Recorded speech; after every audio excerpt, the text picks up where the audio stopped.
Good morning and welcome to worship at Unity Temple Unitarian Universalist Congregation. I'm Reverend Emily Gage, Minister of Faith Development here at this community. One of the wonderful things about recording our worship services is that we have the ability to share many voices as part of our worship experience. And today we are able to welcome a guest minister to our pulpit, the Reverend Julie Taylor. Julie specializes in critical incident response, trauma, and disaster spiritual care.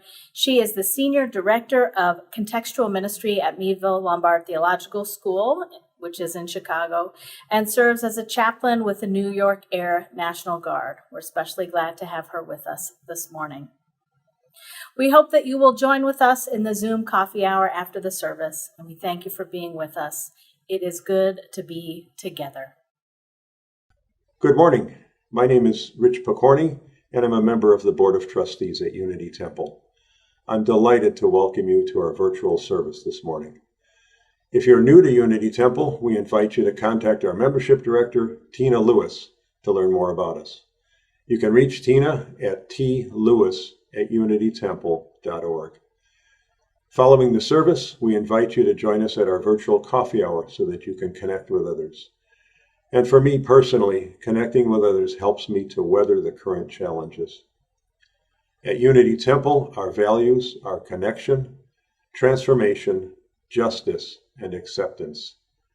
Our mission is to welcome all, inspire compassion, nurture wonder, and serve community. You can learn more about us on our website, unitytemple.org. For those interested in finding out more about leadership plans, we have 2 board chats coming up on Zoom, Sunday, July 19th at 1:30 p.m. and Monday, July 20th at 7:30 p.m. Thank you. May you find hope, encouragement, and meaning in today's service, and carry these with you throughout your week. We invite you to light your chalice with us. We are Unitarian Universalists. This is the church of the open minds, loving hearts, and helping hands. We take care of planet Earth and each other.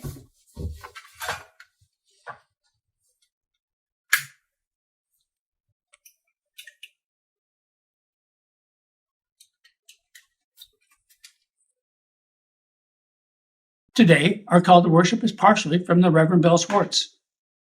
Come into this time of peace and allow the silence to warm your heart. Come into this time of memory and allow history to warm your soul. Come into this time of prophecy and power and allow its vision to alter your heart. Whoever you are, wherever you are on your life journey, wherever you are in the world, you're welcome here. Come, let us worship together. Please join us in the words of our covenant. Love is the doctrine of this congregation, the quest for truth is its sacrament, and service is its prayer, to dwell together in peace, to seek knowledge and freedom, to serve humanity in fellowship, to the end that all souls shall grow into harmony with the divine. Thus do we covenant with each other and with God. Please join me in singing number 159 in the Gray Hymnal, This Is My Song.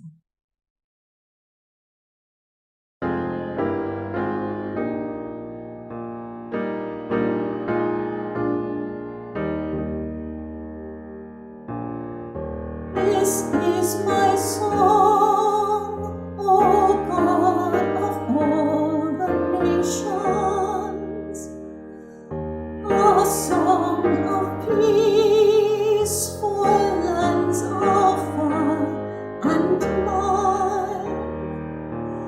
This is my home, my country where my heart is.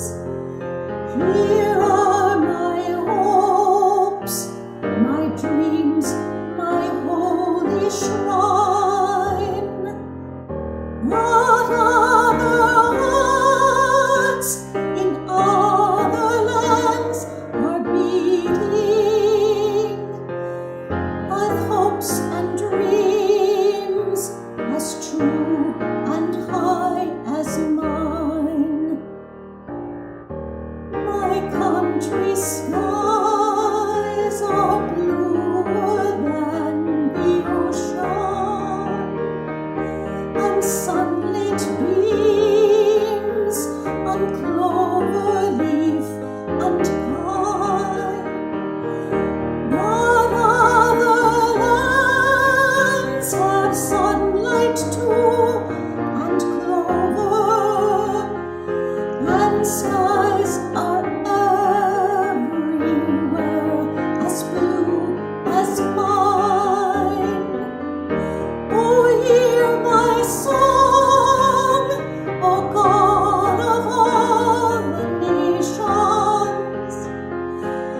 a song of peace for their land and for mine.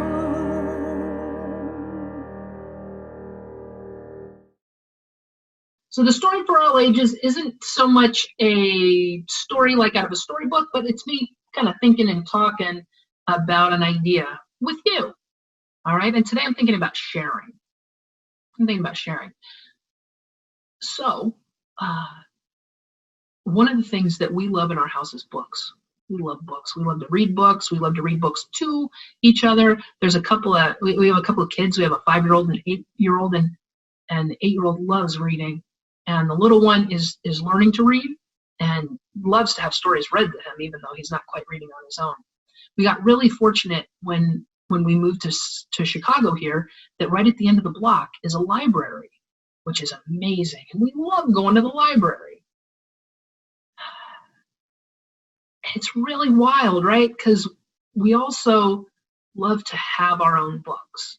We love to own our own books. How about you guys? Do you love it when it's yours, that you can just take it and you never have to go to the library and turn it in? Yeah. That's a really wild thing. We love the library and we love to have our own books.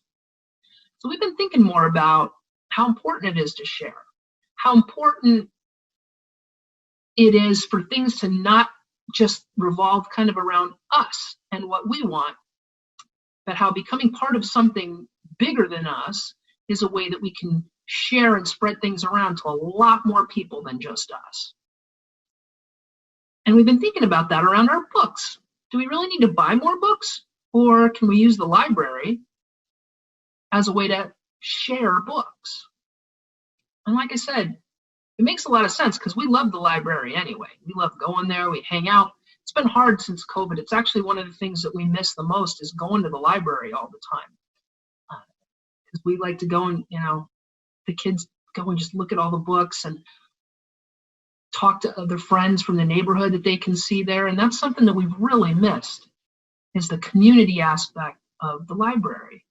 And it's one thing to think about it in terms of just like material things, right? Like if there's a book at the library, it's sharing resources, right? It's not just for us, it's for anybody that has a library card and can check it out. And that's a really good use of resources, that we're not just hoarding something just for us. That concept is a really important one, and it's one to think about. It's also not just about the books, though. It's the bigger idea to support libraries, public libraries, school libraries, so that kids, teenagers, adults who maybe can't have so many books that they own also get access to those same resources. So being part of the library and supporting a library is about something that's bigger than us as an idea, also as a physical thing like a book. So sharing, whether it's sharing your individual stuff or making sure that resources are available so that things are available to be shared across people, across neighborhoods, people we know, people we don't, that's really powerful. It's a good thing to think about. How do we share, and what other kinds of ways can we share things with people we don't even know? Right? The library is one way. Can you think of other ways that you can share of yourself, that you can share ideas, that you can advocate for things to be shared so that it goes beyond just us, just you, just me, just our own family? Something to think about. My name is Jay Cohen. I'm one of your pastoral associates. This is the time in the service where we hold one another in our hearts and offer prayers for the people. If you have someone you're holding in your heart or would like to offer a prayer, please feel free to put it into the live chat. Lynn Engfer's husband, Doug, is having heart issues and is currently at Illinois Masonic for testing. Lynn also wanted us to know that she's celebrating her 75th birthday this week. So happy birthday, Lynn. John Tandrich is slowly getting better. John had a stroke about 4 months ago, and he's just starting to get the use of his right hand again. He's grateful for all the cards and food and good thoughts that have come his way, and especially grateful to Mila Tellez, Niall Wendorf, Judy and Terry Grace, and Carolyn Skipper, all of whom have done so much for him. John is grateful for all the care and compassion. On Thursday morning, Gail Homeland, life partner of Reverend Scott Ossing, died peacefully with her family around her. Please keep Reverend Scott and their daughters Brita and Suniva in your hearts. Gail will be missed by so many. Today at 1 p.m., there will be an online memorial service for her through Third Unitarian Church. Reverend Scott and their daughters are very grateful for all the love and support and have asked for no phone calls at this time. Let us remember with sorrow and gratitude the sacrifice by U.S. serviceman who lost his life in Afghanistan for the period ended July 11th. Specialist Vincent Sebastian Ibarria, age 21. Remember his family and also the families of all service members in the Middle East. Let us prepare to help the injured service members when they come home and work on their recoveries. May we also be aware of all civilians killed and injured around the world. As we go through all of our life challenges, please know that the pastoral associates are here for you, even if it's just for a phone call. You can reach us anytime at pastoralassociates@unitytemple.org. And mostly let's remember that, the e-beacon comes out every Friday and lets us know all the things that are going on at Unity Temple. But it's the connections we make and the love we offer to each other that really get us through all of it. Please join me in the spirit of prayer and meditation.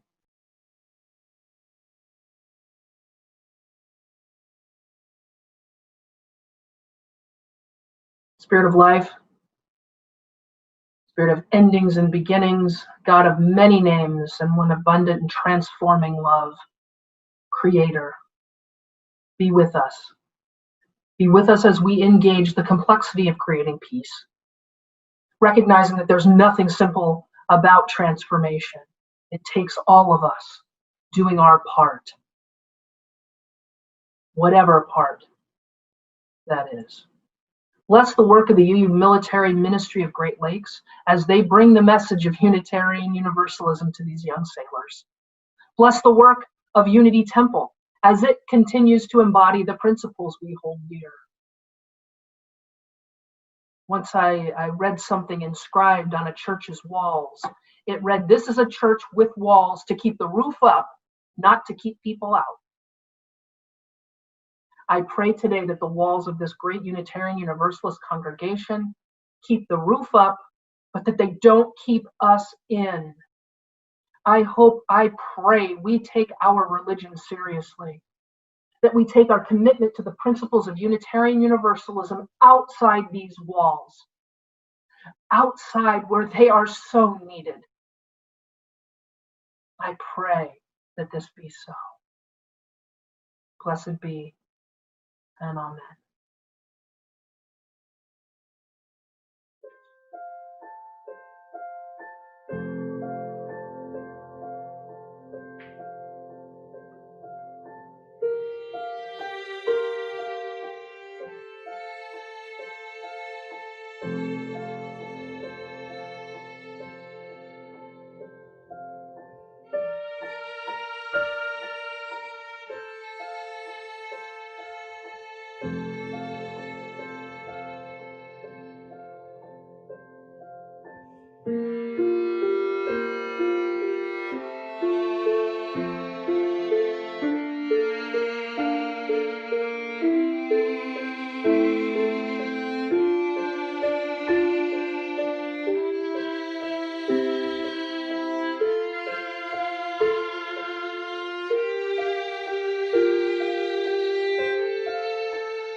Good morning.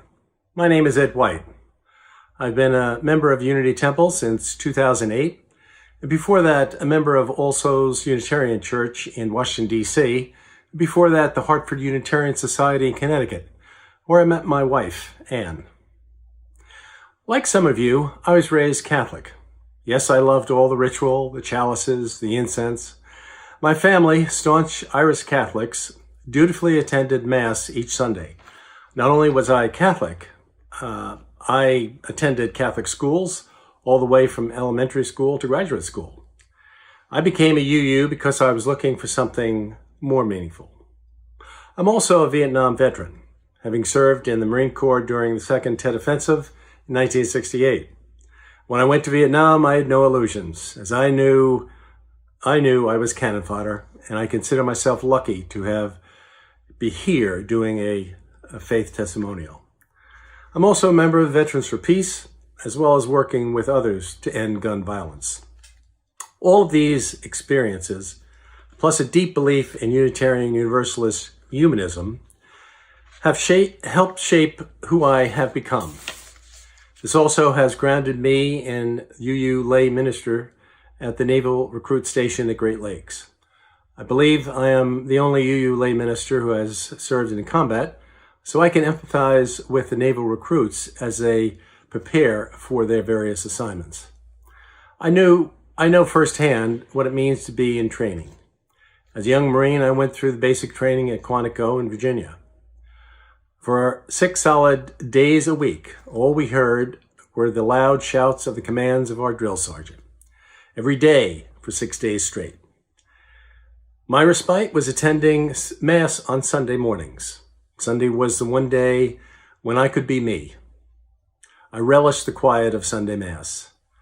I can't say that I remember much about the service, but I do remember the quiet it offered. Yes, the recruits signed up to serve our country. They will serve in distant places around the world, but volunteering to serve does not exclude them from feeling afraid, scared, worried, and many may wonder why they got into the Navy in the first place. The Great Lakes UU services mirror our own here at Unity Temple. We light the chalice, do readings, have meditation, share in joys and sorrows, and offer a sermon, as well as music before extinguishing the chalice.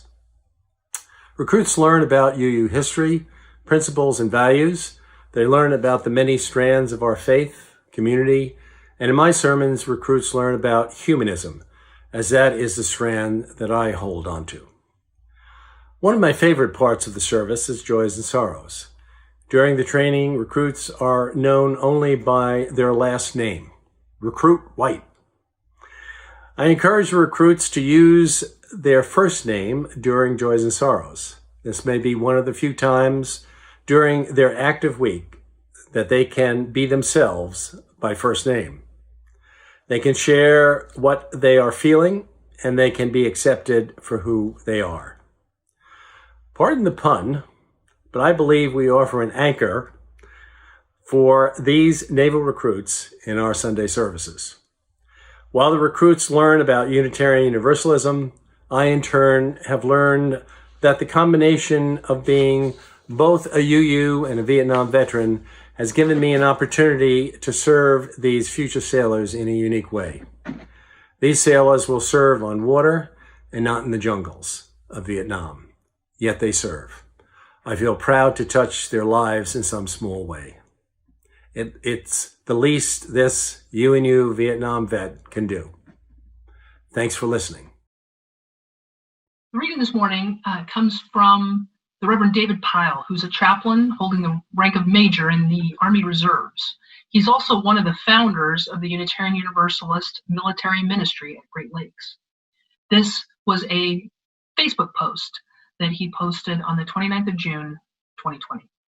David writes, over a decade ago now, a ministerial colleague and I were having a conversation that turned to my military service.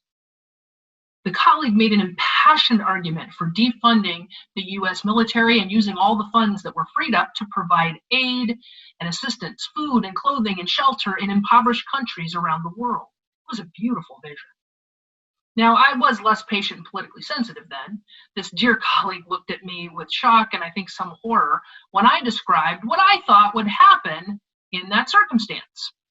And I would describe that what I imagined is that men with guns would come and take all of that aid and assistance away from those trying to distribute it in order to either sell it or use it to control the populaces that we were actually trying to assist. That in essence, such a plan would not create the peaceful world this dear colleague and I both dreamed of, but would instead inspire significantly more oppression. I chose to become a Unitarian Universalist. This faith is not always comfortable religious home for me. Theologically, I'm far more similar to the Unitarians and Universalists of the 1800s, the doctrine of universal salvation, the doctrine of the unity of God, Ballou's treatise on atonement, and so forth. When I came home from having served as a peacekeeper in Bosnia in 1996 and 97, I came home with the conviction that the world needed a religion dedicated to transforming human nature. It was a vision that I believe a young carpenter from Nazareth called us to. But much of the church founded in his name had lost sight of it, or at least the versions of the church that I'd grown up in. I went looking for a faith that seemed dedicated to making humanity better, not just trying to limit the evil we humans made in an entire history of doing to one another. I wanted a church focused on doing the work of helping humanity learn not to keep killing and oppressing one another. I wanted a church dedicated to building the beloved community that Martin Luther King Jr. spoke of, and that I have always translated into building what Jesus of Nazareth called the realm of God here on this earth, in this time, for us all. One of the blessings of the doctrine of universal salvation is that it means we do not have to worry about what happens after this life. Instead, we are called to focus all of our energies on making this world a better place for all. Making this world a better place means helping humanity to transform. When I first read the 7 and hopefully soon to be 8 principles of Unitarian Universalism, I saw a clear call to the development of humankind that would help bring about the beloved community, the realm of God. When I attended my first General Assembly, I saw people trying, failing, and then trying again to live into the very aspirational principles of our faith. We keep trying and failing and trying again. That is the only way humanity is going to change, to transform. Trying, failing, acknowledging that failure, and trying again, all of us, over and over. I wish there was a way to transform humankind's relationship to war today, right now, this instant. I wish I could end humanity's propensity towards violence now. I pray for the day that power is no longer used by human peoples as a tool for oppression, racism, and control. Humanity is not yet at the place where we are going to stop killing and oppressing one another. None of you can want humanity to study war no more than I do. You just cannot. You have not seen what I have seen. I pray you want it as much. I pray you want it as much. You have seen and experienced other traumas from the evil we humans inflict on one another. Keeping the message of our faith, keeping our efforts to build the realm of God, the beloved community, within the boundaries of those who already agree with us, keeping our values to ourselves will never bring about the change in all of humanity that we seek. We have to go represent our values, represent our faith in the places where people disagree with us, where the need for the transformation of human nature is most acute, where our faith is most needed.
I'm grateful to be invited to be able to speak with you today about military and Unitarian Universalism, and sometimes a really complicated relationship between the two.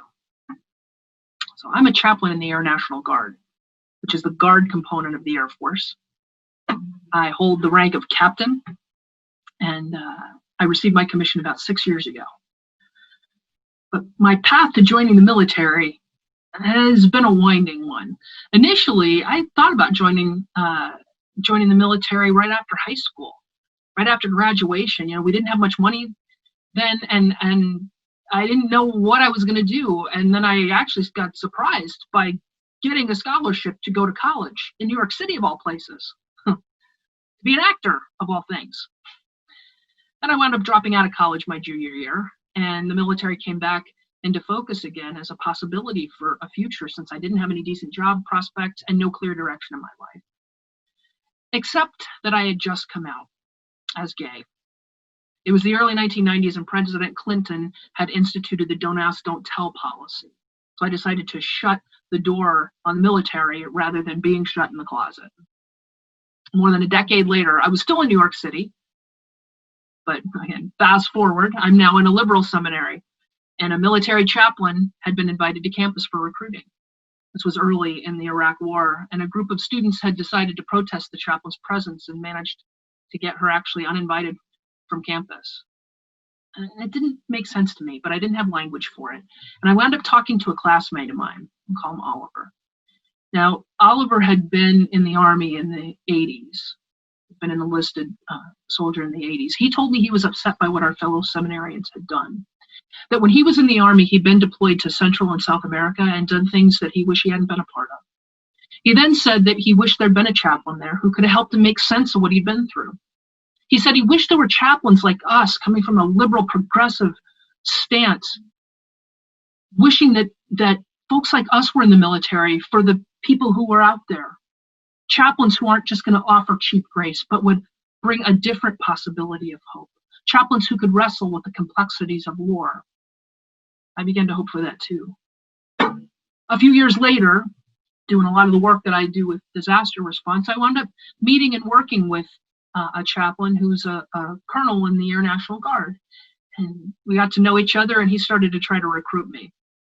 And I put him off, knowing in my heart I wanted to say yes. I had this pull towards that call, but I really wasn't willing to sign up with don't ask, don't tell still in place.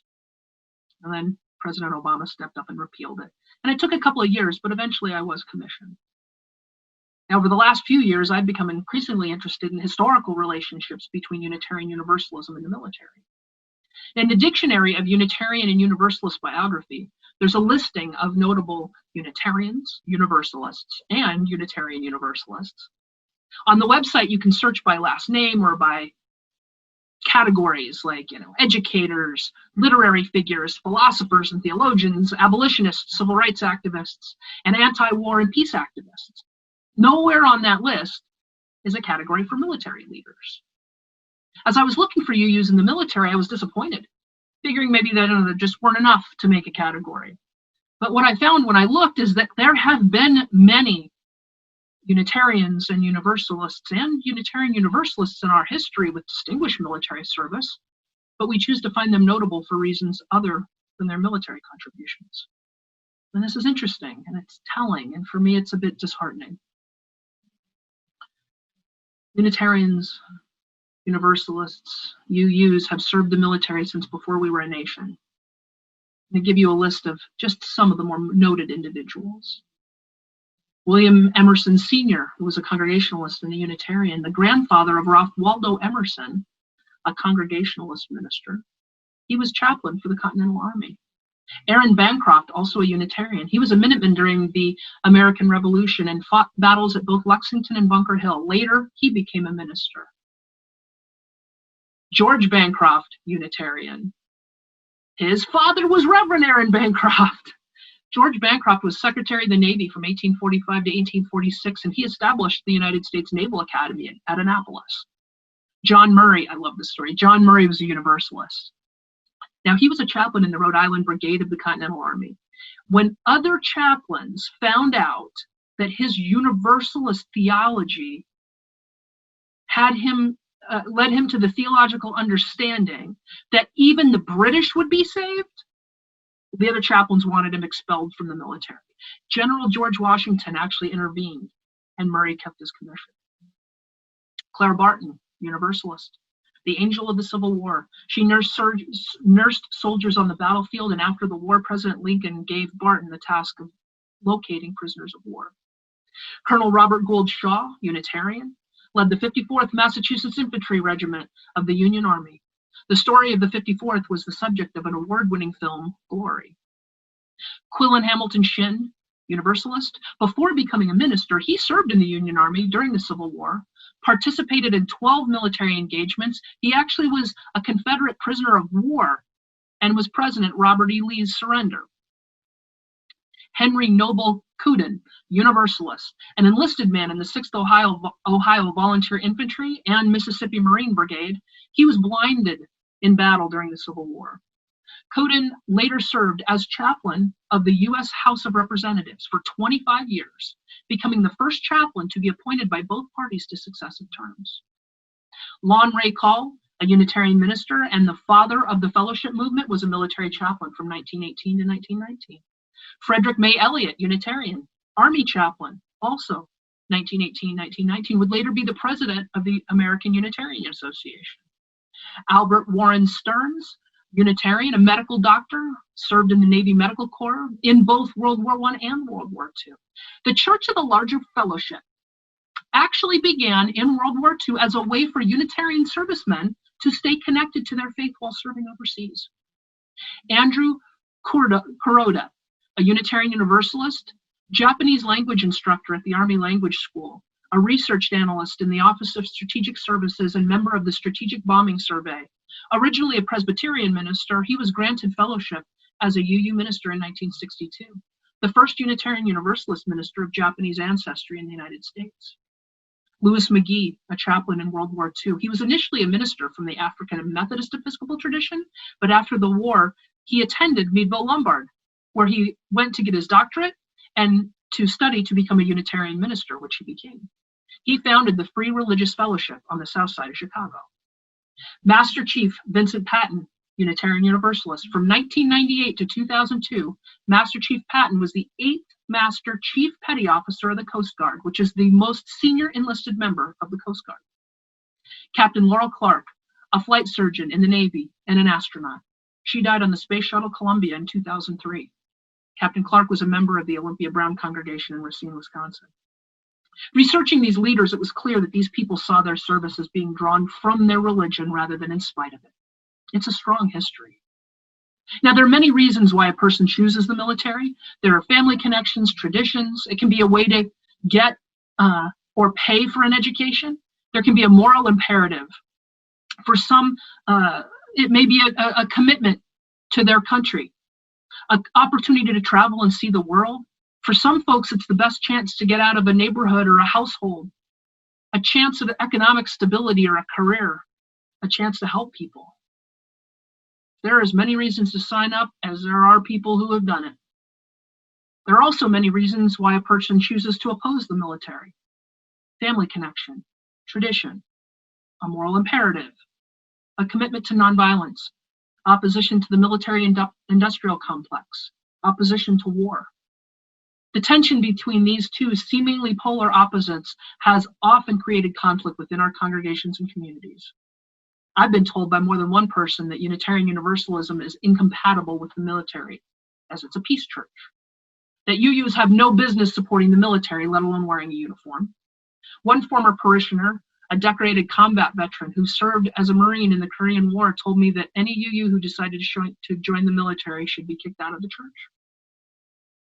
There is nothing simple in this free and responsible search for truth and meaning as we follow our conscience and strive for spiritual growth. Creating peace was the statement of conscience voted upon and approved at the 2010 UU General Assembly in Minneapolis. Within this statement of conscience is a commitment to a, quote, radically inclusive and transformative approach to peace, unquote, which acknowledges that we are not all going to approach peace the same way. Quote, for Unitarian Universalists, the exercise of individual conscience is holy work. Conscientious discernment leads us to engage the creation of peace in different ways. We affirm a range of individual choices, including military service and conscientious objection, whether to all wars or particular wars, as fully compatible with Unitarian Universalism. Unquote. One of the theological principle spotlighted in the statement is that of humility and open-mindedness. Quote, we affirm an open-mindedness that makes us suspicious of all claims of finality, including our own. Humility allows us to take strong stands while remaining open to the possibility that we are wrong or future circumstances may call for a different position. Unquote. The statement of conscience calls for us to create peace in our world, our society, our congregations, our relationships, and within ourselves. This is powerful stuff. It's complex stuff, and it should be.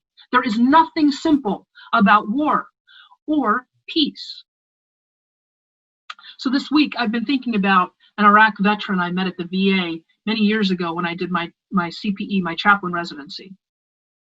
I'm going to call him Alex. He was a young guy. He was 24, 25 years old, maybe.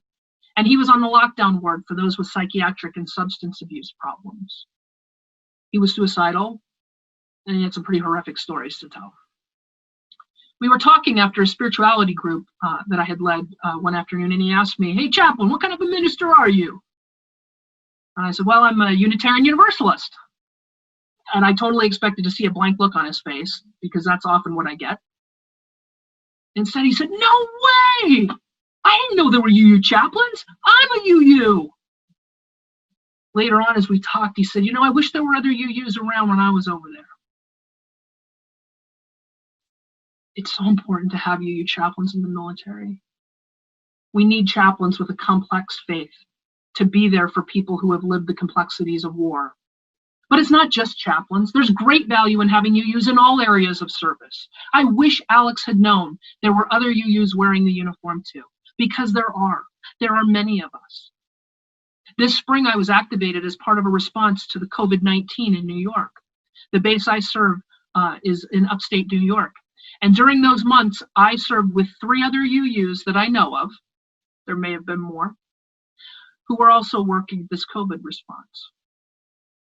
Can you imagine the potential impact of being a UU in uniform, working to uphold our principles, affirming the inherent worth and dignity of every person, including our stated enemies, respecting the interdependent web of life, and working towards the goal of world community with peace, liberty, and justice for all? Like Chaplain Pyle said in the reading, keeping our values to ourselves will never bring about the change in all of humanity that we seek. We have to go represent our values, represent our faith in places where people disagree with us, where the need for transformation of human nature is at its most acute, where our faith is most needed. Thank you for those words, Chaplain Pyle. The Unitarian Universalist ministry, military ministry at Great Lakes is a key component in living out our faith in a place where it is dearly needed. The weekly UU Sunday worship service at the Great Lakes Naval Recruit Training Command shares the message of Unitarian Universalism to hundreds of recruits every year. Hundreds. These young people, and make no mistake, this is young adult ministry. These young people are undergoing a process in boot camp where they're deciding who they want to be and how they want to move in the world. The UU military ministry at Great Lakes provides the resources and the space for these young adults to be shaped by Unitarian Universalist values during this process. What a gift. I love this. The book, Bless All Who Serve, this book, it's the UUA's military prayer book. This book, Bless All Who Served, is the second most requested book of religious literature that recruits ask for. The Bible's number 1. What are you going to do? This is number 2. Who knows? Maybe one of the sailors who attended the service led by the UU military ministry of Great Lakes will one day be listed in the UU directory of biographies, having contributed great things, living out their faith in this world. Like so many who have come before, I too hope and work for that realm of God, that beloved community. And we're not there yet. On our way there, I pray for all of us to live out and live deeply into the aspirational principles of our faith. However you choose to serve, in your past and your present, however you choose to serve in the future, I hope we all have that opportunity. And I pray that we can all live out that call and that we are all blessed. Amen.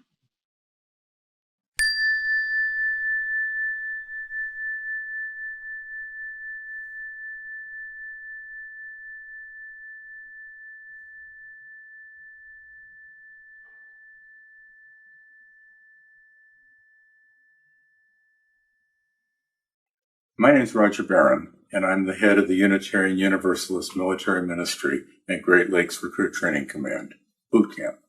For the next few minutes, I'm going to give you a quick overview of this little-known outreach of Unitarian Universalism.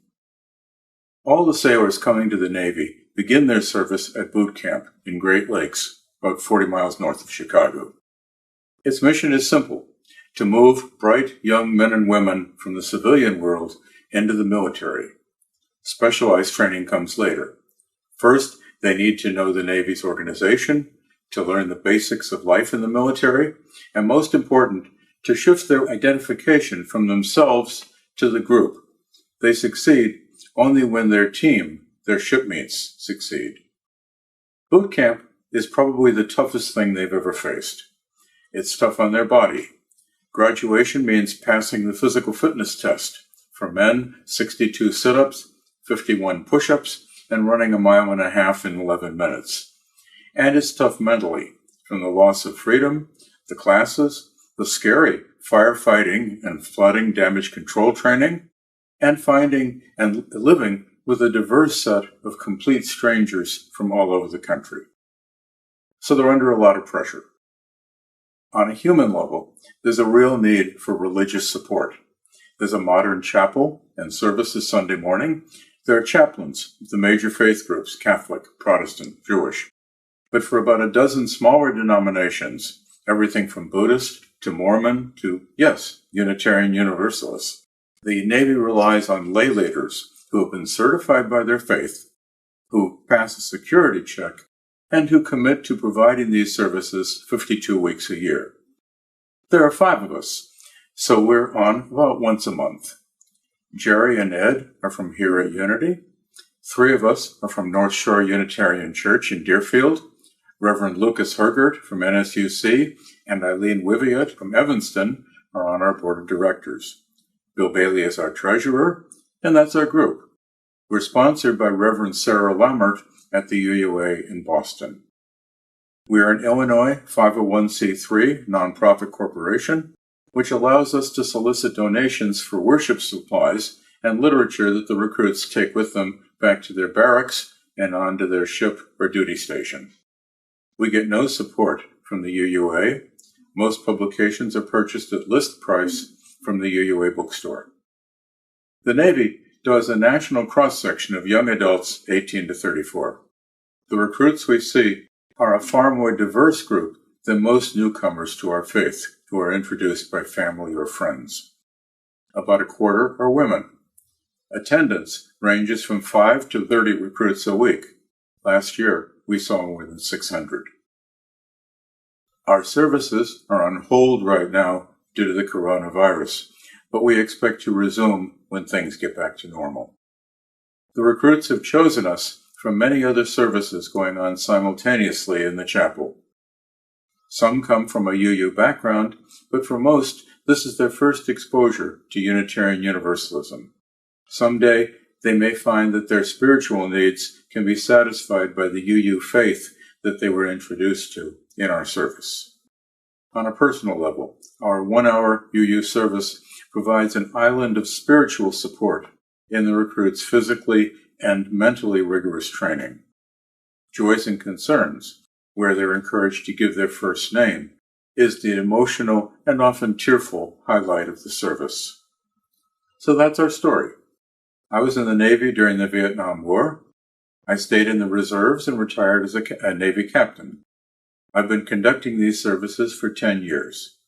They allow me to combine two key elements of my life in personally rewarding service to my faith, to the recruits, and to my country. Thank you. Please join me in singing Gonna Lay Down My Sword and Shield, number 126 in the Great Hymnal.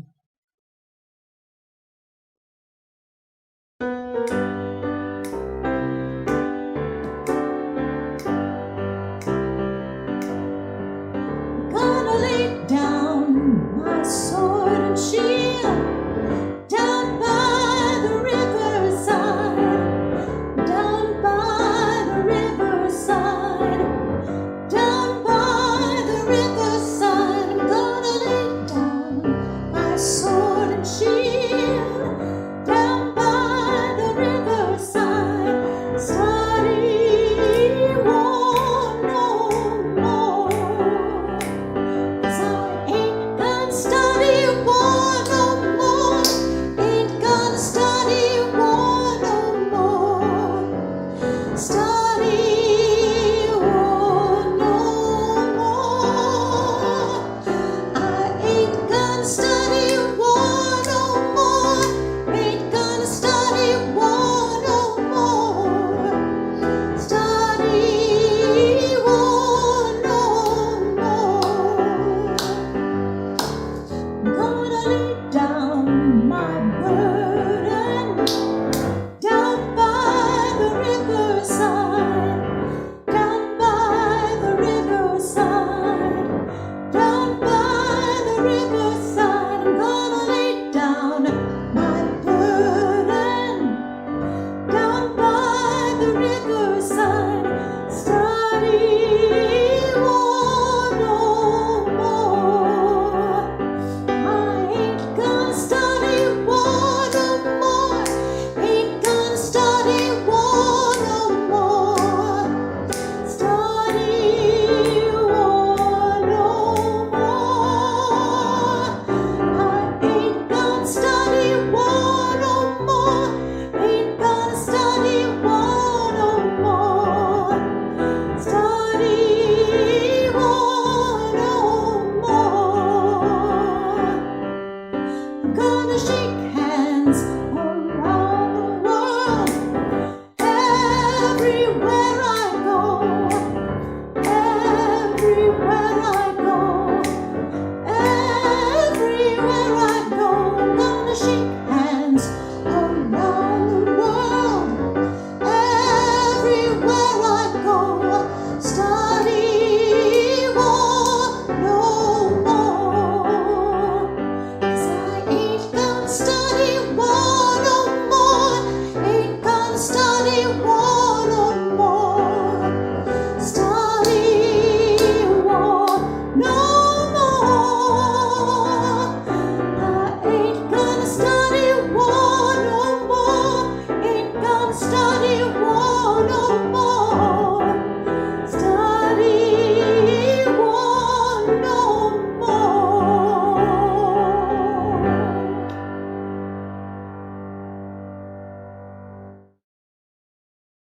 The benediction this morning is adapted from words written by my dear friend and colleague, Tom Shade.